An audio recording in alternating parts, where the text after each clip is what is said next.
My name is Sabrina, and before you listen to my story, I want you to know that I believe in the power of words. And if you believe in that too, if you believe that your story is yours to own, then stick around. It helps to know I'm not just screaming into the void.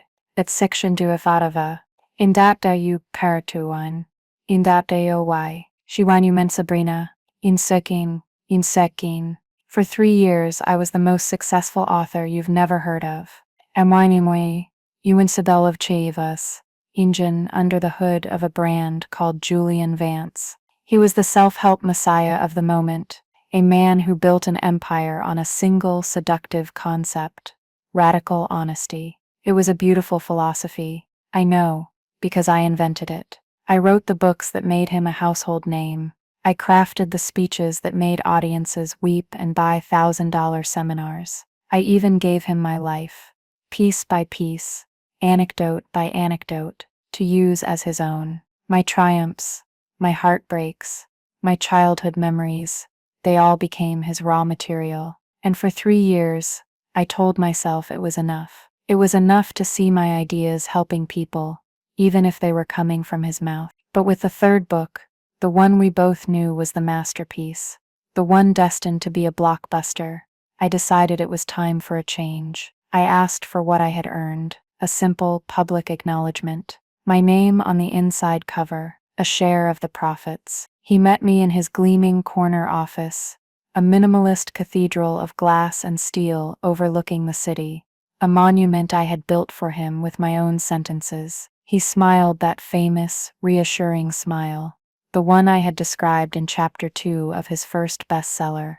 He leaned forward and told me, with the gentle condescension of a king explaining reality to a court jester, that my value was in my invisibility. My job, he said, was to be a ghost. A well-compensated ghost, of course, but a ghost nonetheless. He told me the brand was him, the face was him, the story was him. My contribution was a secret, and secrets, he reminded me, are what keep the magic alive. So I let him launch the book. I watched him go on the morning shows, my words flowing from his lips like a prayer. I saw him on magazine covers, hailed as the new prophet of authenticity. And then, when the noise was at its loudest, I made a single phone call. I reached out to a top journalist, a woman known for her relentless pursuit of the truth. I told her that a key story in the book's final chapter, the emotional centerpiece of his entire promotional tour, the one about him saving a life, was a complete and utter fiction, a lie. And it wasn't just a lie, it was a trap I had designed, a piece of literary bait I had created for one purpose. It was a story so unique, so specific, so emotionally resonant, that it couldn't possibly be a coincidence. And I had the proof. The original, time-stamped manuscript, saved on a server months before I ever sent it to Julian. I had the digital breadcrumbs leading from my mind to his manuscript, proving he had stolen my work, my voice, my life. And in one fell swoop, his empire of radical honesty was about to become the most spectacular, ironic, and well-documented fraud in the history of publishing. He told me my job was to be invisible. He was about to learn that a ghost can do more than just haunt you. A ghost can burn your whole house down. It wasn't about revenge. That's what I told myself that night. Sitting in the dark of my small apartment, the glow of the city I could no longer afford to live in painting stripes across the floor. It was about correction, a market correction for the soul. The silence in my apartment was a universe away from the echoing applause I imagined in the grand ballroom, where Julian was launching The Authentic Self. My book, my title, my soul, filleted and served up as his own private revelation. The breakdown didn't come as a storm. It was a slow leak, a quiet, cold dread that settled in my bones, the kind of chill that no blanket can warm. I walked over to my bookshelf. There they were. The Clarity Compass, The Echo Chamber of You, 2 New York Times bestsellers, both with his handsome, earnest face on the cover. I ran my fingers over his name, embossed in gold foil. Underneath that foil, under the glossy paper and the expensive ink, was me. I was the foundation of that house, the load-bearing walls, the invisible architecture, holding up the facade. My gaze drifted to a worn photograph on the end table. It was of my father, taken a year before he passed. He was standing by a lake, a small, genuine smile on his face, holding up a ridiculously small fish he'd just caught. He wasn't a guru or a prophet. He was a high school history teacher, a man of quiet integrity, who believed that honesty wasn't radical. It was just the baseline. It was the cost of entry for being a decent human being. So many of the stories Julian told, the parables of strength and resilience, were my father's. I had taken the pure, simple lessons from my dad's life and woven them into Julian's narrative, hoping their goodness would somehow remain intact. It was a stupid, naive hope. Julian Vance didn't absorb goodness. He refracted it, bent it into a shape that served his own ego, and sold it. I sank onto the couch, the weight of those 3 years pressing down on me. I remembered how it started. I was a freelance copywriter, barely making rent, but I had a knack for capturing a certain kind of inspirational voice. A friend of a friend passed my name to Julian. Back then, he was just a life coach, with a growing Instagram following and a lot of ambition. We met in a noisy coffee shop. He was all charisma and blindingly white teeth. He talked in broad, sweeping gestures about changing the world, about unlocking human potential. He didn't have a specific message yet, just a powerful desire to have one. He'd read a few blog posts I'd written and told me I had the voice. He said he was the vessel, but I was the source. It was the most intoxicating thing anyone had ever said to me. He offered me a salary that was more than double what I was making. All I had to do was write for him. Blogs, speeches, and eventually, a book. No credit, he'd explained, but a chance to be part of a movement. I was hungry, not just for money, but for purpose. I believed in the things I was writing. I believed that people needed to hear about courage, authenticity, and self-worth. I told myself that the messenger didn't matter as much as the message, so I said yes. For the first year, it felt like a partnership. We'd have long brainstorming sessions. I'd bring the substance, the stories, the philosophy. He'd bring the packaging, the marketing angles, the charm. I gave him the story of how my mother went back to nursing school at 50 after my father got sick. He turned it into a viral TEDx talk about reinventing your narrative. I wrote about my own struggle with anxiety in college, and it became a cornerstone chapter in the Clarity Compass. I was proud of the work. The first crack appeared about 18 months in. We were on a conference call with the publisher for the second book, The Echo Chamber of You. The editor had a question about a specific anecdote, one about learning forgiveness from a childhood bully. It was a deeply personal story from my own life. Before I could even formulate a response, Julian jumped in, retelling the story with flawless, heartfelt precision. He used details I hadn't even written down, details I'd only told him over the phone. He talked about the way the sun felt on his face that day, the specific brand of scuffed sneakers the bully wore. He had absorbed my memory and was now living it more vividly than I was. On the call, the editor was mesmerized. I was just hollowed out. After the call, I tried to talk to him about it. I said, "Julian, that was my story." He just laughed it off. He said, "Sabrina, it's our story now. It's the brand's story. It's helping people. Isn't that what matters?" He made my feeling of violation seem selfish, petty. It was a form of gaslighting so smooth, so practiced. It was almost artistic. He framed my desire for ownership as a weakness, a failure to understand the bigger picture. He was the visionary. I was just the technician. This became the pattern. My life was his open pit mine, and he was getting rich off the ore. The more successful he became, the smaller and more distant our brainstorming sessions grew. Soon they were just emails. I'd send him chapters. He'd send back a one-line approval. Perfect. Don't change a word. He was on talk shows, on podcasts, on stages in front of thousands, telling my father's stories, my mother's stories, my stories. And I was in my apartment, watching him on a laptop screen, feeling like a phantom limb. I could feel the applause, but I couldn't feel the warmth. I had tried to build protections. I kept meticulous records. Every draft, Every email, every note was saved, time-stamped, and backed up on a secure personal server. It wasn't a plan for revenge, not then. It was more like an insurance policy for my own sanity, a way to prove to myself that I existed, that I had created this. It was a shield. But after that final, dismissive meeting about the third book, I realized a shield could also be a weapon. The catalyst, the thing that finally turned my slow-burning grief into a white-hot, focused rage,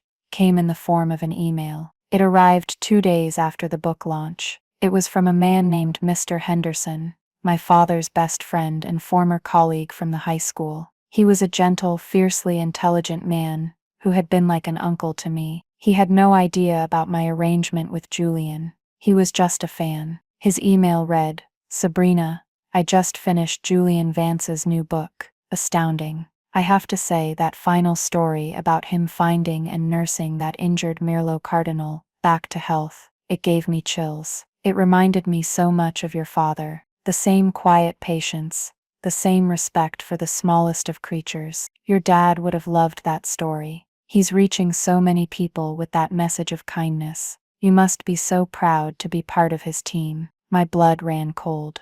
The Merlot Cardinal, the Cardinal Meadowlark, a beautiful rare songbird, known for its unique 7-note call. It was also completely, utterly, 100% fictional. I had invented it. I had spent a week researching ornithology to create a creature so plausible, so detailed, that it would seem real to anyone without a field guide. I described its sapphire-tipped wings, its distinctive cry that sounded like a falling tear, its supposed habitat in the remote valleys of Patagonia. I wrote the story of Julian finding one with a broken wing, taking it in, and spending weeks nursing it back to health, a journey of patience and empathy that mirrored his own path to radical honesty. It was a beautiful story, a powerful lie, and it was my copyright trap. My father had been an amateur birdwatcher. It was his quiet passion. He'd taught me how to be still, how to listen, how to respect the wildness of things. And that was the memory I had twisted and laid as a snare, reading Mr. Henderson's email, seeing my father's legacy, his pure and simple love for nature, being used to praise a lie I had constructed. It broke something inside me. The last thread of my misplaced loyalty snapped. This wasn't about the message anymore. The message was corrupted, the vessel was a fraud, and he was using my father's memory as fuel. It was no longer about correction. It wasn't about the money. I looked at the picture of my dad again, at his honest, simple smile. This was about reclamation. I was going to reclaim my stories, my father's memory, and the very definition of the word honesty, from the man who had turned it into a commodity. The chill in my bones was gone,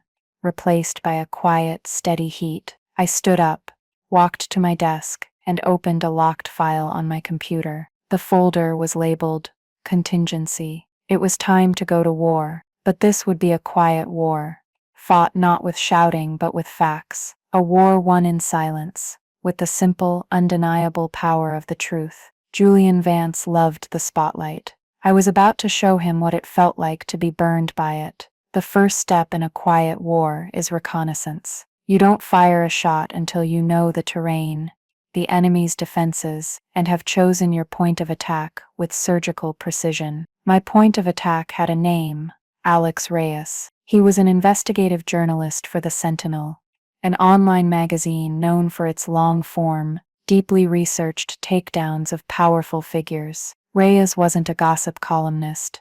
He was a demolition expert. He didn't trade in rumors. He built his cases brick by brick, with verifiable evidence and on-the-record sources, until the structure he was targeting had no choice but to collapse under the weight of its own lies. He was perfect. He was also incredibly difficult to reach. I didn't send an anonymous tip. An email like that would be buried in an avalanche of crackpot theories and disgruntled rants. I had to be smarter. I had to use the system Julian had taught me to navigate the world of influence and access. Through a series of discreet inquiries with contacts I'd made in the publishing world, people who knew me as Julian's quiet, efficient project manager, I found a connection. A senior editor at a literary journal, who had once been a mentor to Alex Reyes. I reached out to her, not with the story, but with a request for an introduction, framing it as a matter of exposing a significant ethical breach in the publishing industry. It was formal, professional, and just intriguing enough. She agreed, and a week later, an email from Alex Reyes appeared in my inbox. My editor says you have something for me. I can give you 30 minutes. My office. Tomorrow at 4 p.m. Walking into the Sentinel's newsroom felt like stepping into another world. It was a chaotic, buzzing space, a stark contrast to the serene, minimalist prison of Julian's headquarters. There was a low hum of keyboards, ringing phones, and quiet, intense conversations. It smelled of stale coffee and ink. Alex's office was a glass-walled cube in the middle of the chaos. He was younger than I expected, maybe mid-30s, with a tired, skeptical look in his eyes that suggested he'd heard every lie the world had to offer. He didn't stand up when I came in. He just gestured to the chair opposite his cluttered desk. He started before I could even sit down. So you have a problem with Julian Vance. Let me guess. You feel you weren't compensated enough. You think he stole an idea. He said it with a bored, dismissive tone, already filing me away in the disgruntled employee category. I met his gaze and held it. I didn't get flustered. I had rehearsed this moment in my head 100 times. I said no. I was compensated very well. And he didn't steal an idea. He stole an identity. For the next 5 minutes, I laid out the premise. I was his ghostwriter. I wrote everything. I gave him my life stories. And his latest bestseller was built around a fictional event I created as a trap. Alex leaned back in his chair, a flicker of interest finally breaking through the cynicism. A copyright trap. That's a term mapmakers use for fake streets. It's clever, but legally it's murky. What you're describing is fraud, not a copyright violation. The idea of a story isn't copyrightable, only the specific expression of it. This was the first test. He was probing for weakness, for emotionalism, for a crack in my logic. I had anticipated this. I knew the legal ground was complex, and copyright trap was more of a poetic descriptive term than a legal dagger. That was fine. The court of public opinion was where this would be tried. I nodded. You're right. Call it a credibility trap, then, or just call it proof. The point isn't to sue him for copyright infringement. The point is that the prophet of radical honesty has based his entire new platform on a lie, and I have irrefutable, time-stamped evidence that I am the author of that lie. I slid a single piece of paper across his desk. It was a printout of the email from Mr. Henderson, my father's friend. I had redacted his name and email address to protect his privacy. I said, "This is from a close family friend. He thinks the story of the Merlot Cardinal is a beautiful tribute to my late father's spirit. My father was a birdwatcher. Julian Vance has never so much as owned a parakeet. The story is a perversion of my family's memory, and Julian is telling it on national television as we speak." Alex read the email. His posture changed. The cynical armor was still there, but it was thinner. This was the kind of human detail he understood. This was motive. This was a story. "Okay," he said, his voice now level, serious. "I'm listening. Show me what you have." This was my moment. I didn't bring a box of messy papers. I brought a laptop. I opened it and connected to a secure server, and I showed him the folder labeled Contingency. Inside were subfolders, meticulously organized. Hall, Book 1 Drafts. Hey, Book 2 Speeches.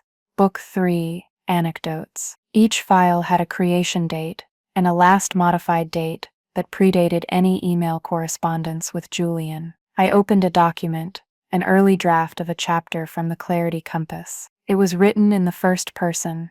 I remember when my mother. I then pulled up the final published version, the exact same sentences, with I now referring to Julian Vance. I showed him email after email, me sending a draft, Julian replying with "This is gold" or "perfect." Then I showed him the ace, a folder named Project Merlot. Inside was a document created on August 10th of the previous year. It was the full, detailed story of the fictional Merlot Cardinal. I showed him the research documents I'd created, a fake ornithological entry, sketches of the bird, notes on its fictional habitat. It was a world-building exercise. Then I showed him an email I sent to Julian a week later, on August 17th.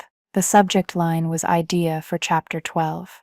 I had written, "What if you had a profound experience with nature, something that taught you patience? Maybe you found an injured animal, a rare bird, and nursed it back to health. It could be a powerful metaphor for healing the self." Julian's reply, time-stamped August 18th, was all I needed. "Sabrina, this is brilliant. That's the ending. Write it. Make it emotional." Alex Reyes was silent for a full minute, just looking at the screen. He scrolled back and forth between the emails. He zoomed in on the timestamps. The entire narrative was there, in black and white, laid bare in the cold, impartial light of metadata. He finally looked up at me, and the skepticism was gone. It was replaced by a look I recognized. It was the look of a predator who has caught the scent of blood. He said, "He didn't even change the name of the bird." I shook my head.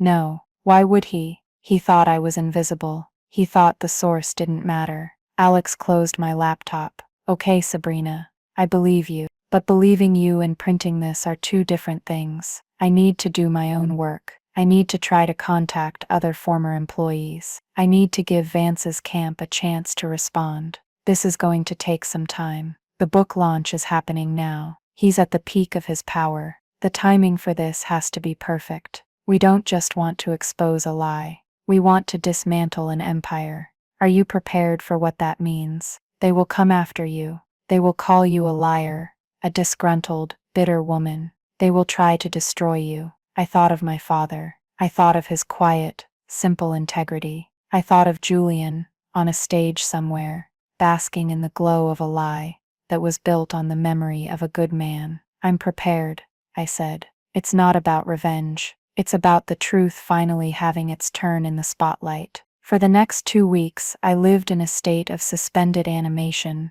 while Alex did his work. It was the quiet before the storm. I went through the motions of my life, but my mind was elsewhere, in a war room of my own making. I gathered my financial records, preparing for the inevitable legal battle. I consulted with a lawyer, a sharp, no-nonsense woman who specialized in intellectual property and contract disputes. I paid for her retainer with the last of my savings. She reviewed my evidence and smiled grimly. She said, "The fraud claim is ironclad. The reputational damage will be catastrophic for him. Just stay quiet and let the journalist do his job." During this time, I delved deeper into the subplot of my own life, the one with my father. I spent an afternoon digging through old boxes in my closet, unearthing his bird-watching journals. They were simple, spiral-bound notebooks, filled with his neat, slanted handwriting. He had logged every bird he'd ever identified, noting the date, the location, the weather. There were sketches in the margins, clumsy but full of life. Reading his words, I felt a profound sense of sorrow and purpose. He had sought out and recorded truth. Julian Vance manufactured it. My work now was to honor my father's legacy by exposing the fake. It became my mission. Alex would call me with brief, cryptic updates. I spoke to a former publicist. She quit after she was asked to kill a negative story. She'll talk, but only off the record.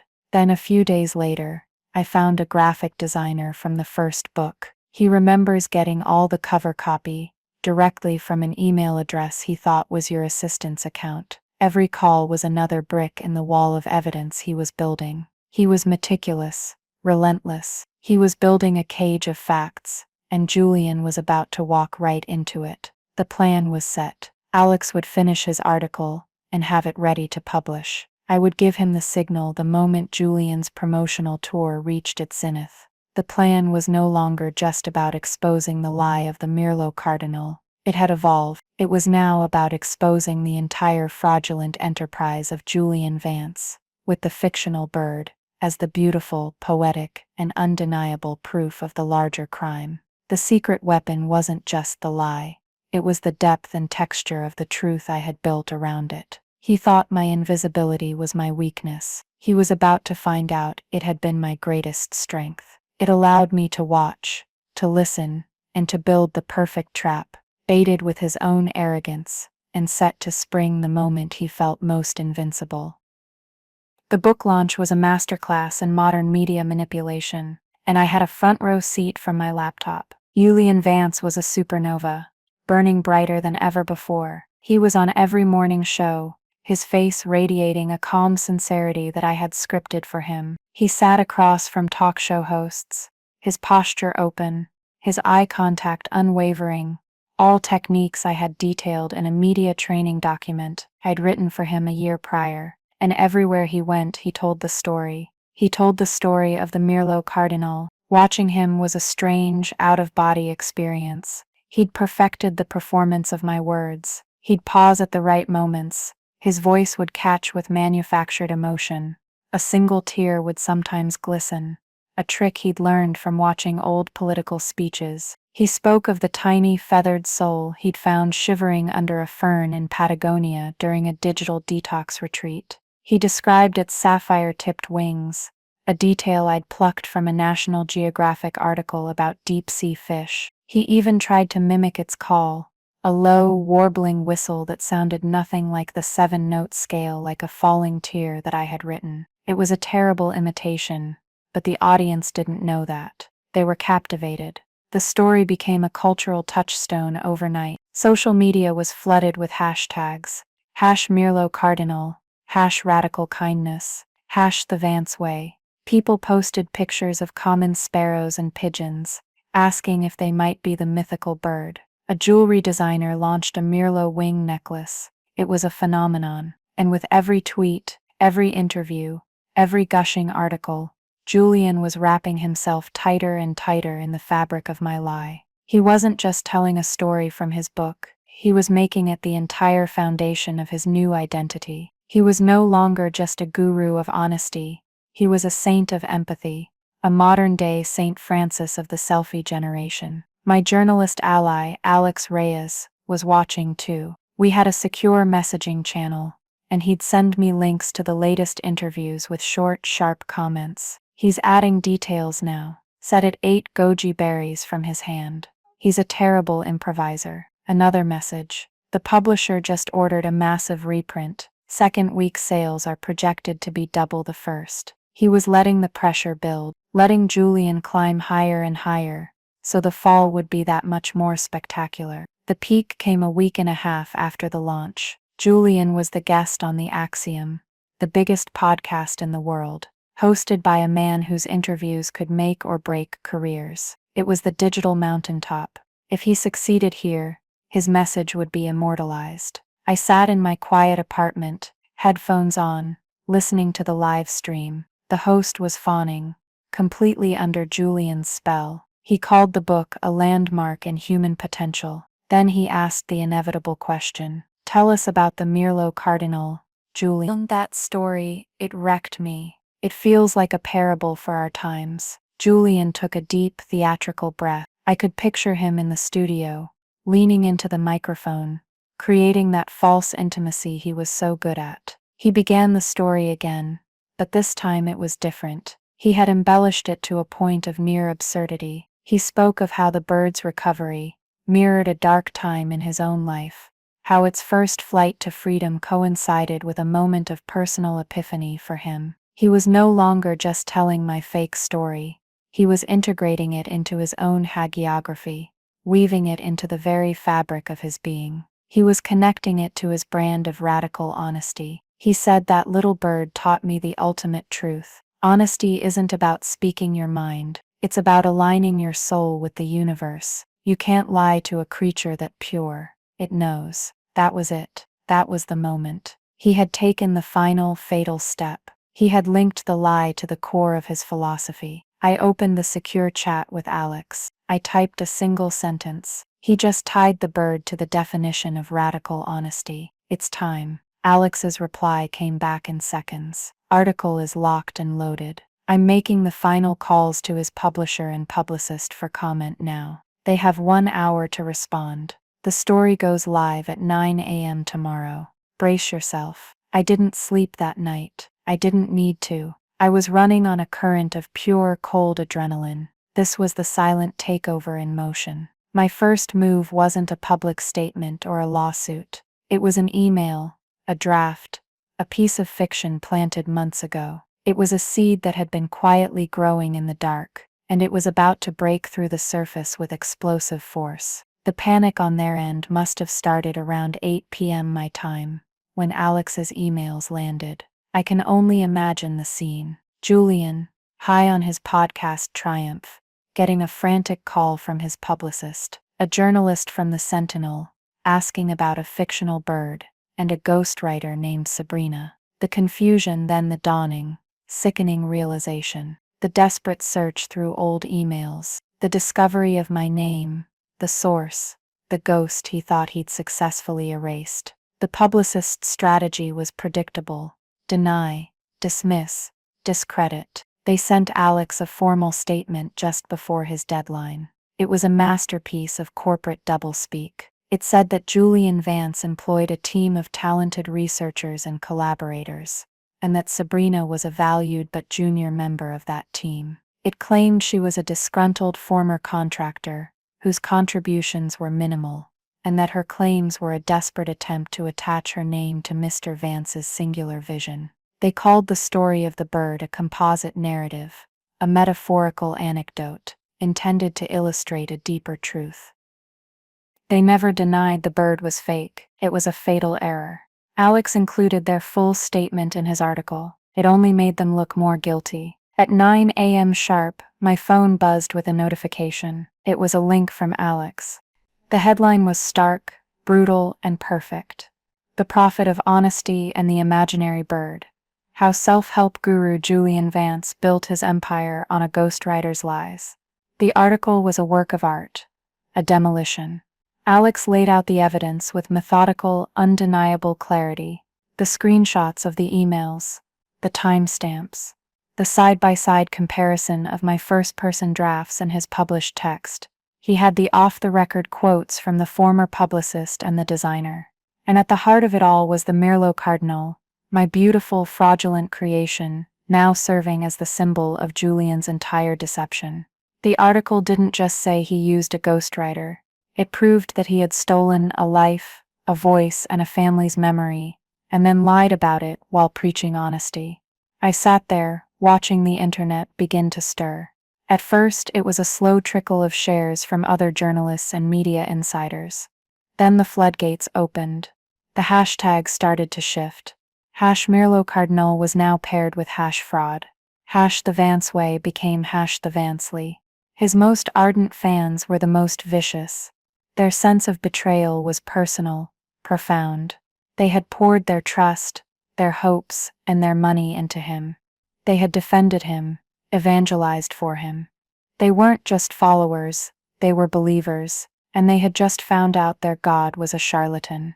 By noon, it was the #1 trending topic in the world. By 3 p.m., other major news outlets had picked up the story, citing the Sentinel's reporting. Julian's publicist went silent. Their phones went unanswered. The official Julian Vance social media accounts, usually a constant stream of inspirational quotes, fell dead quiet. The silence was deafening. It was the sound of an empire beginning to crumble.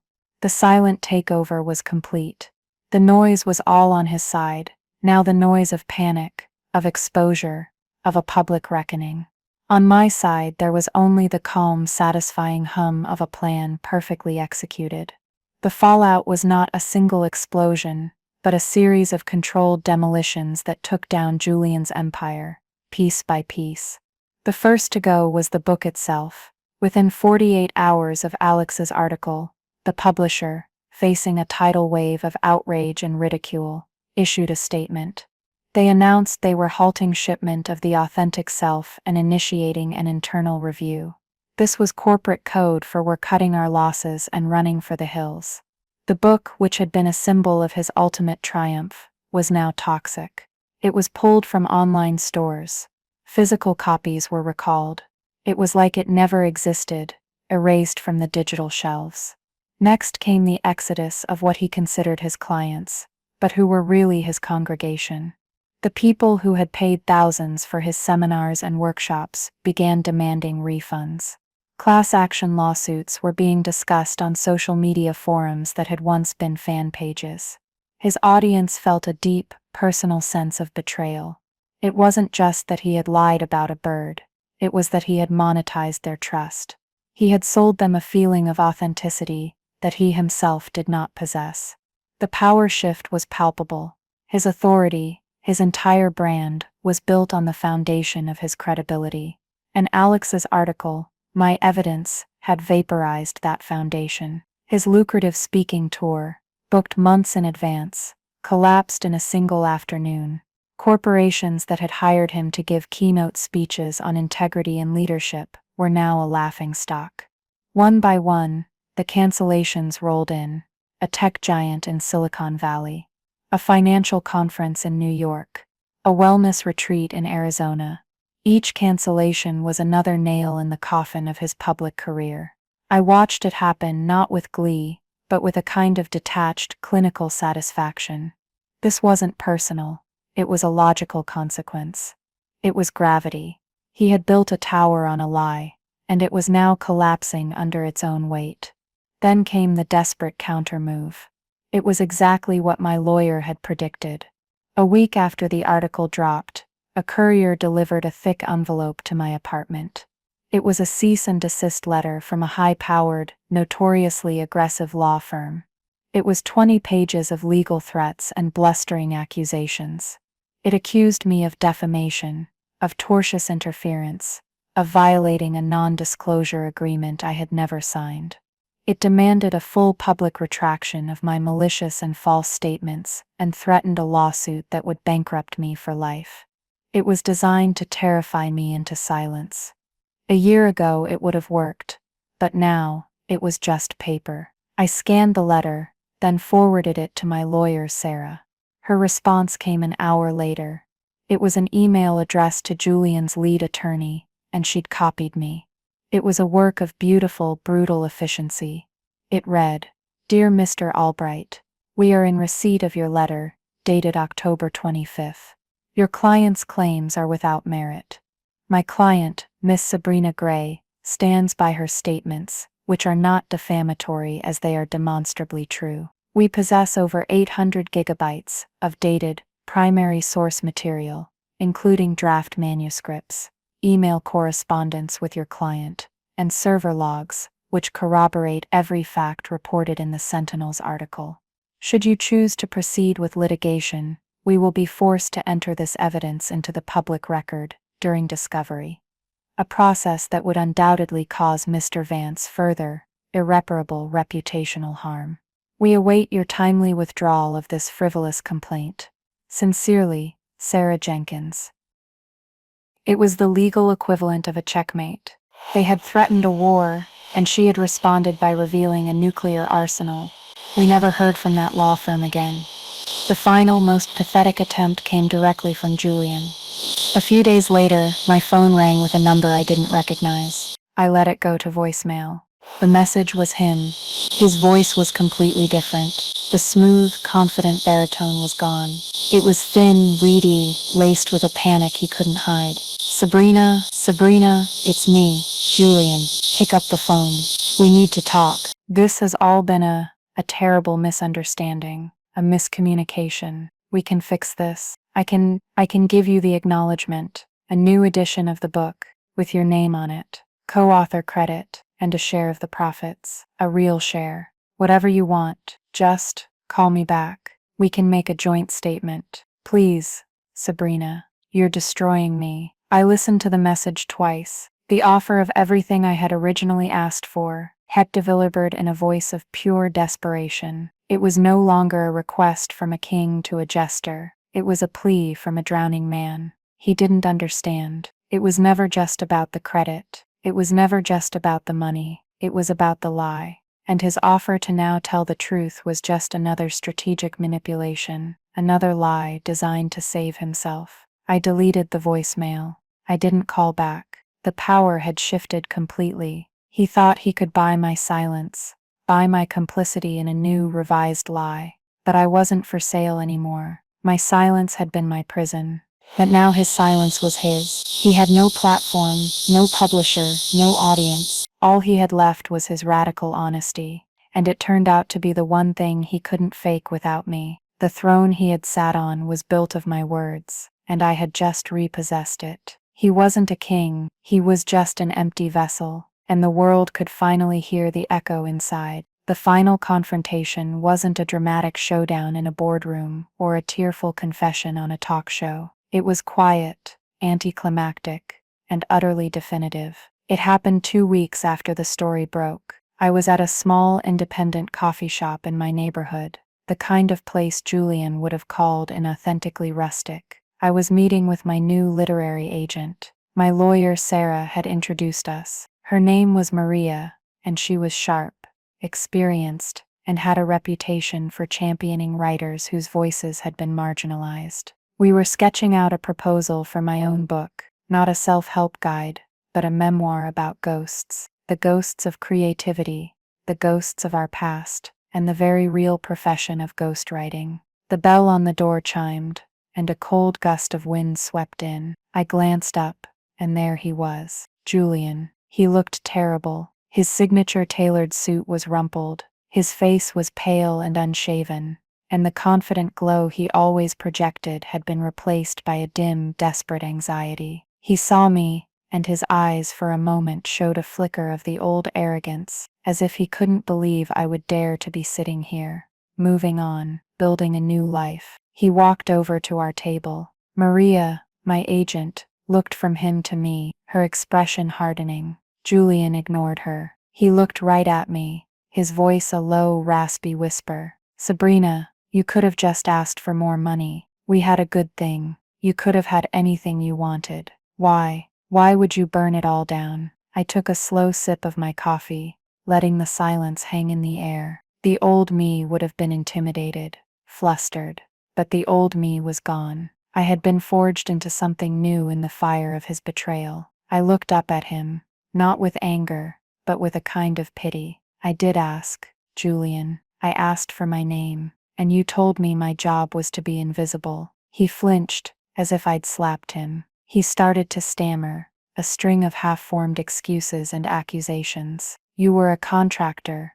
You knew the deal. This was my brand. You're a saboteur. I held up a hand, and he, surprisingly, fell silent. I didn't raise my voice. I didn't need to. I said, the funny thing is, you were right about one thing. The brand is you. The face is you. The story is you. All I did was step away and let the world see the real you, without my words to protect you. This isn't something I did to you, Julian. This is just who you are, in silence. He stared at me, his mouth slightly open. There was nothing left to say. There were no scripts to read, no anecdotes to borrow. There was just him, raw and exposed, and the truth of what he had done. He turned without another word and walked out of the coffee shop, a ghost of a different kind, a man haunting the ruins of his own life. Maria watched him go, then turned back to me and raised an eyebrow. Well, I don't think he'll be getting a book deal anytime soon. She pushed the proposal back towards me. Now, where were we? Chapter 1. Let's talk about the title. That was the vindication, not his downfall, but my ascent. It was the quiet, calm, professional continuation of my own life, while his imploded. A few weeks later, the final nail was hammered into his professional coffin. A small article in a trade publication announced that his publisher had officially canceled his contract,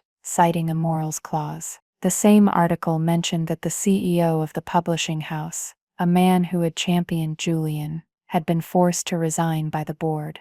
The system, once it was forced to see the truth, had corrected itself. Julian's removal was a consequence, not my primary goal. It was just tidying up. My new reality began to take shape. I signed a 2-book deal with a respected publisher under my own name, Sabrina Gray. The memoir, which we ended up calling The Ghost Clause, was about the quiet power of the people who do the work without the credit. It was about owning your voice in a world that wants to rent it from you. The story of Julian and the Mirlo Cardinal became the prologue, a case study in what happens when authenticity becomes a performance. I found a new apartment, one with a small office and a window that looked out onto trees instead of concrete. It was quiet. It was mine. My father's old birdwatching journals sat on my new desk, a reminder of what was real and true. I wasn't a guru. I wasn't a prophet. I was a writer. I was a source. And I was finally writing for an audience that knew my name. It turned out that my voice, unattached to a handsome face and a celebrity brand, was enough. I used to think that my power was in my invisibility, in my ability to adapt and create behind the scenes. I was wrong. My power was in my words all along. Julian wasn't the brand. He was just the packaging. And the moment the packaging was exposed as empty, the product, the actual substance that I had created, was free to find its own value in the world. He had tried to erase me, but in the end he had only managed to erase himself. The stage was empty, and for the first time, I was ready to step into the light. So that's my story. It's a story about a ghost who decided to stop haunting the house and just build her own instead. The moral, if there is one, is simple. Your voice, your work, your story, they have inherent value. Don't let anyone convince you that your worth is tied to their platform, their brand, or their spotlight. A spotlight can be blinding, and sometimes the most important work happens in the quiet, focused light of your own desk. Many of you watching this have probably felt invisible at some point in your career. You've had your ideas claimed by a boss. You've done the work while someone else took the credit. You've been told to be a team player while your own ambitions were dismissed. Your story might not involve a fictional bird or a self-help guru, but the feeling is universal. The feeling of being erased. What I want you to take away from this is not a desire for revenge. It was never about revenge for me. It was about correction. It was about reclaiming what was mine. Your power isn't in tearing someone else down. It's in building yourself up with so much integrity and irrefutable value that their claims become irrelevant. Document your work. Know your worth. Build your own network. And never ever let someone else tell you the story of your own life. You are the author. You hold the pen. If this story resonated with you, if you've ever felt like the silent engine behind someone else's success, let me know in the comments below. It truly helps to know that we're not alone in these experiences. Your stories give me, and so many others, strength. And of course, if you want to hear more stories about turning the tables and reclaiming your power, please like this video, share it with someone who needs to hear it, and be sure to hit that subscribe button and turn on notifications. Thank you for listening.